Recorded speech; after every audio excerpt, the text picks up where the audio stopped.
প্রায় 5,000 বছর আগে শ্রীকৃষ্ণের আবির্ভাব আমরা জানি, এবং 2,500 বছর আগে বুদ্ধের আবির্ভাব। মাঝখানে যে 2,500 বছর শ্রীকৃষ্ণ যেটা চালু করে দিয়েছিলেন, শুরু করে দিয়েছিলেন, এটা বহুদিন চলেছিল। কিন্তু ওই বুদ্ধের আগমনের প্রায় 400-500 বছর আগের থেকে আবার একটা ডিক্লাইনেশন শুরু হয়েছিল আমাদের আর্য কৃষ্টির ধারা। তার সমাধান করতে বুদ্ধদেব এলেন নতুন করে আর্য কৃষ্টিকে প্রতিষ্ঠা করতে, পুরুষোত্তম পরম্পরাকে প্রতিষ্ঠা করতে। মানুষ আচার্য কেন্দ্রিক চলার মধ্য থেকে, ঋষি কেন্দ্রিক চলন থেকে তারা বিচ্যুত হয়ে গেছিল। সেখানে বুদ্ধ নতুন করে এসে নতুন ধারা সৃষ্টি করলেন, নতুন করে প্রতিষ্ঠা করলেন। তো আবার বুদ্ধের পর যীশু খ্রিস্ট, হযরত মুহাম্মদের কথা যদি আমরা বলি, তারা যে পরিবেশে, যে অবস্থায় যেখানে এসেছিলেন, সেখানকার পরিবেশের প্রয়োজন সেরকম ছিল। হযরত রাসূলের জীবনীর কথা আমরা যদি দেখি, একটা সম্পূর্ণ মানবতা বিরোধী সমাজ ব্যবস্থার মধ্যে দিয়ে এসেছিলেন, যেখানে মানুষের সমাজ বলে কিছু ছিল না, একটা ডিসিপ্লিনারি কোনো লাইফ সেখানে ছিল না। মানুষ মানুষকে মারত, মানুষ মানুষকে হত্যা করত, কোনো একটা সমাজ বলতে যা বোঝায় সেসব ছিল না। সেই পরিস্থিতির মধ্যে তিনি এলেন। সমস্ত দেখা যায় পুরুষোত্তমদের মধ্যে সবচেয়ে বিরুদ্ধ পরিস্থিতির মধ্যে তিনি এসেছিলেন। আস্তে আস্তে আস্তে আস্তে মানব প্রেমের মধ্যে দিয়ে আস্তে তিনি মানুষগুলোকে সংগঠিত করে তুললেন, এবং বহু মানুষ তখন বুঝতে পারলেন যে জীবন চলনের মূল মর্মটা কি। এবং আস্তে আস্তে একটা নতুনভাবে একটা ধর্মের ধারা শুরু হলো। আবার পরবর্তীকালে আবার সেখানে ডিক্লাইনেশন হলো। শ্রী চৈতন্য এলেন। শ্রী চৈতন্য যখন এলেন, তখন একটা ভাবের সমাধি, একটা ভাব আন্দোলন যাকে বলে, মানুষের মধ্যে দিয়ে ভক্তির ভাবকে জাগ্রত করার একটা আন্দোলন বলা যেতে পারে। তখনকার তিনি তেমন প্রয়োজন ছিল। আবার শ্রীরামকৃষ্ণ যখন এলেন, তখন দেখা যাচ্ছে যে মানুষ অতিরিক্ত ভোগ বিলাসী হয়ে গেছিল। 500 বছর আগে চৈতন্যের আবির্ভাব, 170-75 বছর আগে শ্রীরামকৃষ্ণের আবির্ভাব। সেই পরিস্থিতি থেকে মানুষ কি করে প্রকৃত জীবনমুখী ঈশ্বর আরাধনা কি করে করতে পারা যায়, ঈশ্বরের মধ্যে যে মানবতাবাদকে ঈশ্বরের মধ্যে প্রতিষ্ঠা করা, ঈশ্বরবাদের মধ্যে মানবতাবাদকে প্রতিষ্ঠা করা যায়, সেইটি যে তিনি নিজে ডেমনস্ট্রেট করে দেখিয়ে দিয়ে গেলেন। এরপর ঠাকুর নবচন্দ্র এলেন। তখন সামাজিক পরিস্থিতি সাংঘাতিক জটিল অবস্থা। আমরা পাবনার আশ্রমের যে ঘটনাগুলো পরবর্তীকালে দেখি না, সেই সময়কার যারা রচনা করে গেছেন যে পরিস্থিতির মধ্যে ঠাকুর জন্মেছিলেন, সেই পাবনাতে হেন অসামাজিক কাজকর্ম ছিল না যে পাবনার চারদিকে হতো। নিয়মিতভাবে হত্যা হওয়া, মানুষকে লুণ্ঠন করা, মানুষকে চুরি ডাকাতি করা, এই জাতীয় কর্মকাণ্ড ছিল। তার মধ্যে ঠাকুরের আবির্ভাব, এবং সেখান থেকে ঠাকুর নতুন করে শুরু করলেন আন্দোলন। যেটি আমরা সেদিকে আলোচনা করছিলাম, ওই মানুষগুলোর মধ্যে কীর্তন শুরু করে মানুষগুলোকে সংগঠিত করলেন। কীর্তন করার মধ্যে মানুষের মধ্যে একটা ভাব সঞ্চার করলেন। মানুষগুলো যখন এলো, কিন্তু কীর্তনে তিনি থেমে থাকলেন না। শ্রী চৈতন্য কীর্তন তখন পরিস্থিতি এরকম ছিল, ওই ভাবটাকে এখনো মানুষ ক্যারি ফরওয়ার্ড করে চলেছে। ঠাকুর যখন এসেছেন, তখন কীর্তনের মধ্যে থেমে থাকলে হবে না। একটা ভাবের সঞ্চারণ করার পর তারপরে তিনি ঠাকুর সেটাকে নিয়ে গেলেন কোন দিকে, একটা সামাজিক আন্দোলন, ব্যক্তি জীবনের আন্দোলন, ফ্যামিলি লাইফ, সোশ্যাল লাইফ, এই ব্যক্তি, দম্পতি, গৃহ, সমাজ, এই 4টে স্তম্ভকে তিনি প্রতিষ্ঠা করার জন্য ঠাকুরের আন্দোলনের পুরো ব্যাপারটা। এর অন্তিম লক্ষ্য ছিল ঈশ্বর প্রাপ্তি। ঈশ্বর প্রাপ্তি সবাই বলেছে, কিন্তু ঈশ্বর প্রাপ্তি তখনই সম্ভব হয় যখন মানুষ তার বাস্তবতার উপর দাঁড়িয়ে, যখন মানুষ সেই ঈশ্বরের উপলব্ধিটাকে করতে পারে। বাস্তব যে পরিস্থিতির মধ্যে সে যাচ্ছে, তার সমাধান যদি মানুষ না করতে পারে, তাহলে কিন্তু ঈশ্বর লাভ হবে না। জীবনের যে অন্তিম লক্ষ্য যেটা, সেখানে সে মানুষ পৌঁছতে পারবে। যে বাস্তব সমস্যাটা কোথায়, যেটা সবচেয়ে ঘোর হয়ে ঠাকুরের সামনে দেখা দিয়েছে, বৃত্তি অনিয়ন্ত্রিত চলন সাংঘাতিকভাবে ব্যাপকভাবে ছড়িয়ে পড়েছিল, এবং সেটা ব্যক্তি জীবন থেকে সমাজ শুরু করে দাম্পত্য জীবন, সমাজ জীবনের মধ্যে ব্যাপকভাবে চালনা করে হয়েছে। তার কারণ কি? তার কারণ ছিল 2-3টে কারণ ছিল। একটা হলো যে উপনিবেশিক যে বহুদিন ধরে একটা কালচারাল ডিগ্রেডেশন শুরু হচ্ছিল। আমরা আমাদের যে আর্য কৃষ্টির যে মূল ধারা থেকে আমরা যে আস্তে আস্তে বিচ্যুত হয়ে গেছিল, বিভিন্ন বৈদেশিক আক্রমণ তার পেছনে যা কারণ আছে সেসব তো এবার আমি যাচ্ছি না।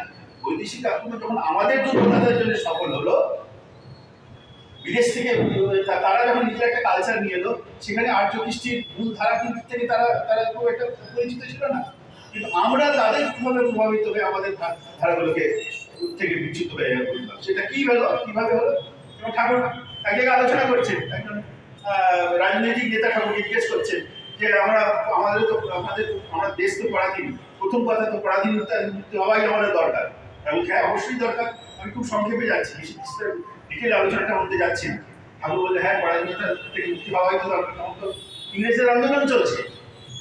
তখন বলছে যদি পরাধীনতা থেকে মুক্তি হওয়াই আমাদের দরকার, তাছাড়া কোনো কাজ যখন হবে না, তো আপনারা এসব ধর্ম আন্দোলন নিয়ে আছেন কেন? ঠাকুরের মূল জায়গাটা কিন্তু এখান থেকে খুব সুন্দর আলোচনার মধ্যে যে মূল ব্যাপারটা ঠাকুর কি বলতে চাইছে সেটা ধরতে পারা যায়। ঠাকুর বলে যে হ্যাঁ, পরাধীনতা মুক্তি হওয়াই দরকার। তখন তারা বলছে তাহলে আপনারা এই ধর্ম টর্ম নিয়ে আছেন কেন? দেশের স্বাধীনতার জন্য আপনারা লেগে পড়ছেন না কেন? এবং ঠাকুর উল্টো করে তাদেরই প্রশ্ন করছেন নেতাদের যে আমার তো মনে হয় ধর্ম ছাড়া কি প্রকৃত স্বাধীনতা আসতে পারে? তখন ঠাকুর ওদেরই জিজ্ঞেস করেন, আচ্ছা বলুন তো আপনারা পরাধীন হলেন, আমাদের দেখুন দৃষ্টিভঙ্গিটা কিভাবে আমাদের অবসেসড হয়ে থাকে। তখন ঠাকুর তাকে বলেন যে আপনি বলুন তো কি করে আমরা পরাধীন হলাম? তখন আমরা যেমন বলি যে সাম্রাজ্যবাদীদের চক্রান্তে বিদেশিরা আক্রমণ করে। তখন ঠাকুর বলেন যদি সাম্রাজ্যবাদীরা আক্রমণ করেই থাকে তাহলে সফল হলো কেন? কেন তারা সফল হলো? বুঝে না, আমাদের ঐক্যের অভাব ছিল। ठीक কথা বলুন, আমাদের ঐক্যের অভাব ছিল। বাংলা में बात कर रहे हैं, आपको समझ में आता है? अच्छा, আমাদের ঐক্যের অভাব ছিল। তাহলে ঠাকুর বলতে ঐক্য অভাব হলো কেন? তখন বলছেন যে আমাদের ছোট ছোট আমাদের নিজেদের মধ্যে রাজারা যখন রাজাদের রাজত্ব ছিল, প্রত্যেকে স্ব প্রধান হয়ে গেছিল। মানে একটা অহংকারী প্রবৃত্তি আমাদের নিজেদের মধ্যে লড়ালড়ি করতাম, সেই আমাদের স্ব প্রধান হয়ে গেছে। এটা হলো কেন? ঠাকুর বলছে এটা হলো কেন? তখন তারা কিছুক্ষণ থেকে বলছে এটা আসলে আমাদের জাতীয় চরিত্রের দুর্বলতা। তখন ঠাকুর বললেন তাহলে এই চরিত্রের দুর্বলতার জন্য যদি পরাধীনতা হয়ে থাকে, চরিত্রকে যদি সংশোধন না করে তাহলে কি হবে? তখন ওটা খবরে গেছে ব্যাপারটা, নিজেদের জালে নিয়ে জড়িয়ে পড়েছে। বুঝতে পারছে কি নিজের যে প্রশ্ন যা করছিল, যে সমস্যাটা ছিল, সেই সমস্যার উত্তর ইঙ্গিত ঠাকুর করে দেবে। এই প্রবৃত্তির আবেশ থেকে যদি মানুষকে মুক্ত না করে তাহলে তো স্বাধীনতা হলো না। চুপ করে কোনো কিছু বলতে পারছে না। তখন এখানেই প্রয়োজন দীক্ষার, এখানেই প্রয়োজন আচার্যের কাছে এসে মানুষ নিজের, আর দুর্বলতা মানে প্রবৃত্তির অধীনতাই হলো দুর্বলতা, এবং সেটাই হলো পাপ, সেটাই হলো পরাধীনতার কারণ। আমরা যতক্ষণ প্রবৃত্তির অধীনতা থেকে যতক্ষণ মুক্ত হবো ততক্ষণ আমরা স্বাধীন হলাম না।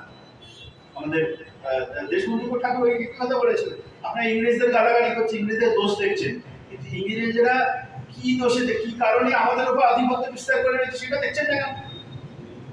অদ্ভুত ব্যাপার। আমরা যখন একবার বেশ কিছু বছর আগে, আজ থেকে 7-8 বছর আগে, প্রভাত খবরের হেডিংটের কাছে আমরা লেখা একটা দিয়েছিলাম পেপারে ছাপানোর জন্য। ওখানে দেশবন্ধুর সাথে এই আলোচনাটা ঠাকুরের হচ্ছে, এই আলোচনাটার মধ্যে দেওয়া ছিল, কোট করা ছিল। तो लिखा टेका पढ़े हुए लगता है बिल्कुल अच्छा है, लेकिन आपने ठाकुर की तो अंग्रेज लोग को सपोर्ट किए, कैसे आपको दिख रहा है? यदि इसमें बोल रहे हैं कि तो ये तो अंग्रेज लोग आपके हावी हुए, तो आप अंग्रेज लोगों का क्यों लेकर बोलছেন না নেতা একে দেশবন্ধুকে যে আপনারা ইংরেজদের শুধু দোষ দিচ্ছেন, গালাগালি করছেন, ও আপনাদের কোন দোষেতে তারা আপনাদের উপর আধিপত্য বিস্তার করে আপনাদের পরাধীন করে সেটা তো দেখলেন না। ওর মাথায় এটা ঢুকছে না, অত বড় একটা লিডার, সে বুঝতে পারছে না যে ঠাকুর কি ইঙ্গিত করতে যাচ্ছে।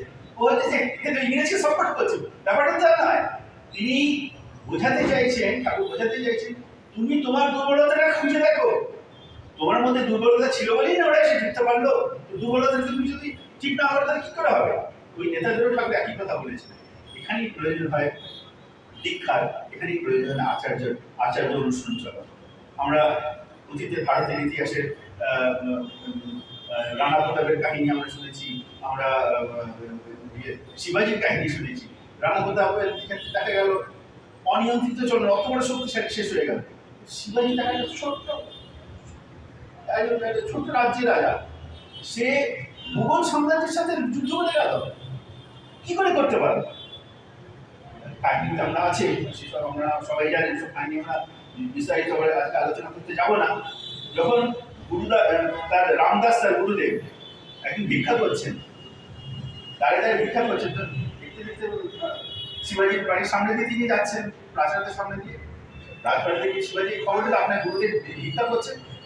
ইগোতে লেগে গেল, আমার গুরুদেব, আমি রাজা, আমার গুরুদেব ভিক্ষা করবে? সঙ্গে সঙ্গে নেবে এসে গুরুদেব ভক্তিতে ছিলেন। গুরুদেব বললেন আপনার কি চাই, আপনি ভিক্ষা করছেন কেন, কি অভাব? আপনি বলুন আমি কি করতে পারি আপনার জন্য? তুমি করবে আমার জন্য? হ্যাঁ করবো। তোমার রাজত্বটা আমাকে লিখে দাও, রাজত্বটা আমাকে দান করে দাও, এক কথায় দান করে দেবে। গুরুদেবের আদেশ, কতখানি তার গুরু ভক্তি, দান করে দিয়েছ। এবার তো রাজত্ব তোমার নয়, না আমার রাজত্ব, আমার। এবার আমি যা বলছি তাই করবে তুমি? হ্যাঁ করবো। চলো আমার সাথে, আমার সাথে তুমি ভিক্ষা করো। ওই দাঁড়িয়ে দাঁড়িয়ে তখন গুরুদেবও যাচ্ছে, সাথে সাথে শিবাজিও ওইভাবে ভিক্ষা করতে, ভিক্ষা পাত্র নিয়ে রাজাকে দেখে তারা প্রজা তারা ভয় পেয়ে যাচ্ছে, রাজাকে কি করে ভিক্ষা দেবো? রাজা চাইছে না দাও। এই করতে করতে করতে করতে প্রায় সন্ধ্যে হয়ে গেল। ভিক্ষা করে যা হলো, নদীর ধারে বলে এটা রান্না করো। রান্না করা হলো, দুজনে গুরুদেবকে দিল, নিজেও খেলো। খেতে বললো যে ঠিক আছে, তুমি এক কাজ করো, এবার তুমি আমাকে দিয়ে দিয়েছো, এবার আমার প্রতিনিধি হয়ে তুমি রাজত্ব চালাও। এরপর শুরু হলো ট্রান্সফরমেশন। শিবাজি গুরুকে সন্তুষ্ট করার জন্য তিনি শুরু করলেন সংগঠিত করা। সেই নিজের প্রবৃত্তিগুলোকে সম্পন্ন কি হলো, আমার দুর্বলতার উপরেও আধিপত্য বিস্তার করাই হলো প্রকৃত স্বাধীনতা। স্বাধীনতা আমরা ভাবি যে দেশ থেকে চলে গেল, তা নয়। আমার দুর্বলতাকে আমি যখন জয় করতে পারবো, আমার দুর্বলতার আধিপত্য থেকে আমি যখন মুক্ত হতে পারবো, আমি দুর্বলতার কাছে আমি পরাধীন। প্রকৃত পরাধীনতা ওখানে।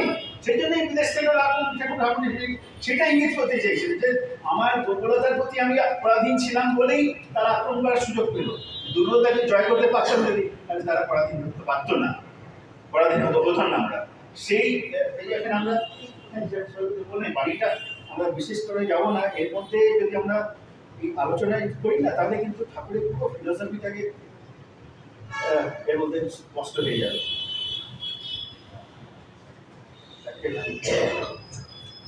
এই যে বলছি যে সত্তা সচ্চিদানন্দময়, আমরা ওই বাণীটাকে একবার মনে করার চেষ্টা করি।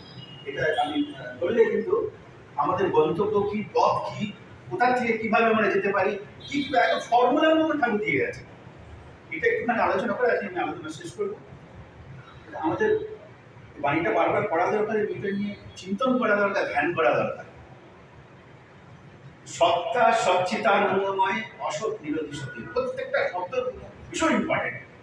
সত্তা সচ্চিদানন্দময়, এর মধ্যে ফিলোসফির মাস্টার জিনিস, মাস্টার পিসের মধ্যে রয়েছে, দর্শনের মাস্টার টোটাল জিনিসের মধ্যে দেওয়া আছে। মানে যদি বেদান্তের সারমর্ম এই 8-10টা লাইনের মধ্যে দেওয়া আছে। এখন যত জ্ঞানের সম্ভার, আমার তো মনে হয় পুরো এইটুকুর মধ্যে দেওয়া আছে। কি বলতে চাইছেন? সত্তা সচ্চিদানন্দময়, আমি যে আছি তা সচ্চিদানন্দ, মানে আমি আছি এই বোধ, আমি আছি অহং, যেটা বলে আমি আছি, যা কিছু করছি কিন্তু আমার এই থাকার জন্যই। কিন্তু এই থাকাকে আমি ভীষণ ভালোবাসি, থাকাকে আমি কখনো শেষ করতে চাই পারি না। চিত মানে চেতনা, এই থাকাকে রক্ষা করতে গেলে কি করতে হয়? আমাকে চেতন হয়ে থাকতে হয়, চেতনা লাভ করতে, মানে থাকাটাকে আমি কখনো অনুভব করি। এই যে আমি এখানে রয়েছি, আমি অনুভব করছি কেন? আমরা সবাই এখানে প্রত্যেকের কাছ থেকে নানা রকম সাড়া পাচ্ছি, প্রত্যেকের চরিত্রের মধ্যে দিয়ে, ব্যবহারের মধ্যে দিয়ে, বডি ল্যাঙ্গুয়েজের মধ্যে একটা আমি সাড়া পাচ্ছি। এই করতে করতে এখানে যত এক্সপ্যান্ড করবো, সেভাবে দেশের একটা পরিস্থিতি, বিশ্বের একটা পরিস্থিতি, সমস্ত কিন্তু আমাকে সাড়া দিচ্ছে। কিন্তু এই সাড়া প্রবণতা আমার মধ্যে যত সক্রিয় হবে, তত আমি চেতনাময় আমি হয়ে উঠব। সচ্চিত আনন্দময়, চেতনার সাথে আনন্দ, আনন্দ মানে এই আমি আছি এই বোধ, আছিকে অনুভব করার জন্য চেতনা বাড়ার সাথে সাথে আমার এক্সপ্যানশন, মানে আনন্দ, আনন্দ মানে এক্সপ্যানশন, ছড়িয়ে পড়ে। আমি সত্তা সচ্চিদানন্দময়, মানে প্রত্যেকের মধ্যে ব্যাপারটা আছে একদম। অসৎ বিরোধী সতই, আমি যে আছি তাকে প্রতিরোধ করার প্রবণতা আমার মধ্যে সবসময় রয়েছে। আমি যেন থাকি, কোনো অবস্থাতে আমার থাকাটা যেন নষ্ট না হয়, সেই জন্য অসৎ, যা সৎ নয় তাকে প্রতিরোধ করার চেষ্টা আমার সবসময়। অসৎ বিরোধী সত্যই, সত্তা সচ্চিদানন্দময় কিরকম? অসৎ সবসময় সে নিজের অস্তিত্বকে ধরে রাখতে চায়, অসৎ যা তাকে প্রতিরোধ করতে চায়। সচ্চিদানন্দে পরিপোষক যা, তাই ধর্ম। এটা করতে গেলে কি করতে হয়? এটা করতে গেলে যা যা করতে হয় সেটাই ধর্ম, এছাড়া ধর্ম বলে আর কিছু। সচ্চিদানন্দময় সত্তাকে ধরে রাখার জন্য যা কর্ম করার প্রয়োজন সেটাই হলো ধর্ম। অর্থাৎ ঠাকুর বলছেন যে জীবনকে ধারণ করার জন্য যা যা প্রয়োজনীয় তাই হলো ধর্ম। ধর্ম আর কিছু সম্প্রদায়গুলো ধর্ম না, ইসলাম, খ্রিস্টান, বুদ্ধিজম, হিন্দুজম এগুলো ধর্ম না। ধর্ম তো তাই যাতে আমি ধারণ হয়, আমার সচ্চিদান অন্য সত্তা রক্ষিত হয়, এটা সবার জন্য এক, এই জন্য ধর্ম এক। ঠাকুর বলছে ধর্ম এক। তাই পরে আসছে ধর্ম মুক্ত হয় আদর্শে। ধর্মটা বুঝবো কি করে? এই আচরণটা সচ্চিদানন্দ সত্তাকে ধরে রাখার জন্য যা যা করতে, যা যা করণীয়, যে বিজ্ঞান, যে বিজ্ঞানটা তার মধ্যে মূর্ত হয়েছে এমন একজন মানুষের মধ্যে, যে মানুষের মধ্যে মূর্ত হয়েছে তিনি হলেন আদর্শ। ধর্ম মূর্ত হয় যে আচরণ, যে আচরণ করে সত্তায় রক্ষিত হয়, সেই আচরণটা মুক্ত হয় আদর্শের মধ্যে, জীবনের মধ্যে, আমার জীবন্ত আদর্শের মধ্যে। আদর্শের দীক্ষা আনে অনুরাগ। আদর্শের দীক্ষা প্রয়োজন কি? ওই যে অনিয়ন্ত্রিত আমার ভিত্তি পরাধীন, ভিত্তির প্রতি আমরা পরাধীন হয়ে গেছি, পরাধীনতা থেকে মুক্তি পেতে গেলেই প্রয়োজন হয় দীক্ষা। দীক্ষা, আদর্শের দীক্ষা আনে অনুরাগ। যখনই দীক্ষা গ্রহণ করবো এবং তার মতন করে চলা আরম্ভ করবো, তার প্রতি আমার একটা, যে শিবাজি বলো না, ঘটনাটা ওই জন্য বলা হলো শিবাজিকে যখন তাকে, যখন গুরুর প্রতি পুরোপুরি নত হলেন, তার অহংকার থেকে তিনি মুক্ত হলেন, ওই অনুরাগ সৃষ্টি হলো গুরুদের প্রতি। যখনই অনুরাগ সৃষ্টি হলো, তখন তার বৃত্তিগুলো নিয়ন্ত্রণ হয়ে যাবে। আদর্শ দীক্ষা অনুরাগ, অনুরাগ আনে বৃত্তি নিয়ন্ত্রণ। শিবাজির বৃত্তিগুলো নিয়ন্ত্রিত হলো। বৃত্তি নিয়ন্ত্রণ আনে ধৃতি, ধারণ করার ক্ষমতা। ধৃতি মানে ধারণ করার ক্ষমতা। আমি থাকি সবাইকে নিয়ে, আমার থাকাটা তো সবাইকে নিয়ে আমি কি করে থাকতে পারি, সেই যোগ্যতা আমার মধ্যে ক্রমশ বৃদ্ধি পায়। ধৃতি আনে সহানুভূতি। যখন আমি পরিবেশকে নিয়ে আমি থাকতে চাই, পরিবেশের প্রতি আমার একটা একাত্ম আত্মীয়তার ভাব সৃষ্টি হয়। সকল অনুভূতি, সে আমি এক, তাকে ছাড়া আমি বাঁচবো না, এই অনুভূতি ধীরে ধীরে আমার মধ্যে জাগ্রত হয়। ধৃতি আনে সহানুভূতি আনে সংগতি। নেতাজি, তাই বলছি শিবাজি কতটা একটা জাতিকে সংগঠিত করে তুললো। সহানুভূতি এলো, বৃত্তি নিয়ন্ত্রিত হলো, বৃত্তি নিয়ন্ত্রণকে ধারণ করার ক্ষমতা এলো, ধারণ করার ক্ষমতা থেকে সহানুভূতি এলো, সহানুভূতি থেকে সংগতি করে পুরো একটা রাষ্ট্রকে এক করে তুললো, এক ঘাটা করে তুললো। অল্প কিন্তু প্রচন্ড শক্তি। এই যে তারপরে আসছে সংগতি আনি শক্তি। এই যে এক্সাম্পল, অল্প মানুষ সংগতি, এমন সংগতি হলো শক্তি সৃষ্টি হলো। মানে অল টুগেদার কমন হিউম্যান বডির মতন। হাত কষ্ট পেলে পায়ে গিয়ে, পায়ে কষ্ট পেলে হাতে গেছে, গায়ে এক জায়গায় হলে বাকি করে, বাকি শরীরটা সমস্ত শরীর যন্ত্রগুলো ছটফট করে হচ্ছে। ওই সংগতি। আর সংগতিতে শক্তি, শক্তি আনে সংবর্ধনা, অপরকে বাড়িয়ে তোলা, অপরের গুণাবলীকে আহরণ করা, গুণাবলীকে চিন্তন করা, সেগুলিকে মনন করা এবং সেগুলিকে আহরণ করা, শক্তি আনে সংবর্ধনা। আবার এই যে ধৃতি, ধৃতি যাকে বলে ধারণ করার ক্ষমতা। ধৃতি আনে প্রণিধান। একে সৃষ্টির যে সবটা মিলে এক, সে একের প্রতি আসক্তি তাকে গড়ে তোলে। ওই প্রণিধান হতে আসে সমাধি। সমাধিটা কি ঘুমিয়ে পড়ে রয়েছে তা নয়, কিন্তু সম্যক উপলব্ধি। এই যে সবাই, কেউ বাদ নয়, সবটাই আমার সত্তার সাথে যুক্ত হয়ে আছে। সব আমার সচ্চিদানন্দময় সত্তাকে ধারণ করতে গেলে এই সমাধির প্রয়োজন আছে। মানে যখন মানুষ এই নিয়ে গভীরভাবে চিন্তন মননে আবৃত হয়ে যায়, তখন তার মধ্যে সমাধি ভাব এসে যায়, মানে একনিষ্ঠতা এসে যায়, উপলব্ধি তার মধ্যে আসে। একটা বিষয় নিয়ে প্রচুর উপলব্ধি যখন খুব গভীরে হয়ে যায়, তখন অনেক সময় মনে হয় বাইরে থেকে সে যেন সারা প্রবণতা তার শেষ হয়ে গেছে, সেই জন্য সারা তার শরীর যেন কাজ করছে না, লোকে বলে সমাধিস্থ হয়ে গেছে। ব্যাপারটা তা নয়, একটা বিশেষ ভাব অবস্থা সে সম্পূর্ণভাবে নিমজ্জিত হয়ে গেছে বলেই সে সেটাই বলে। আর সমাধি থেকে আসে কই বলল, কেবল তুমি ভাব, সবটা মিলিয়ে এক, কেবল তুমি, সব জায়গায় তাকে দেখছে, তার ইষ্টকে দেখছে, ঘটে ঘটে স্ফুরণ, যে কি বলে ব্রহ্মবোধ, সেই সমাধি থেকে আসে কই বলল, কেবল তুমি ভাব, সবাই সব জায়গা থেকে ইষ্টকে তৃষ্ণার একান্ত নির্বাণ, মহাচেতন সম্ভব। জীবনের অন্তিম লক্ষ্য হলো এই মহাচেতন সম্ভব, মানে বিশ্বের সমস্ত জিনিসটা নিয়ে আমি এক, আমি আর তার মধ্যে কোনো ফারাক নেই। এবং এই অনুভূতির মধ্যে দিয়ে যখন প্রথমে বলা যায় দীক্ষা আনে অনুরাগ, আদর্শে ধর্মমূর্ত আদর্শে দীক্ষা আনে অনুরাগ, এই অনুরাগের অন্তিম পরিণতি হলো সেই ইষ্টকে অনুভব করা। একজন ঠাকুরকে প্রশ্ন করছেন, ঠাকুর আপনি তো যে জগৎ থেকে এসেছেন, সেই জগতে আমরা কি যেতে পারি না? করলেই পারো। কি করতে হবে? রোজ যে দীক্ষার সময় যা পেয়েছ, রোজ ভোরবেলা এবং রাতেতে এবং শুতে যাবে এবং ভোরবেলা খুব করে করবে না, যেটা বলা হয়েছে সেই পদ্ধতিতে করবে, নিয়মভাবে করবে, যেমনভাবে করতে হয়। স্মৃতির কথা বলে কখন স্মৃতি করতে হয় তুমি করবে, তাহলে তোমার মন মস্তিষ্কের সেই তোমার সেই ছাপটা থেকে যাবে।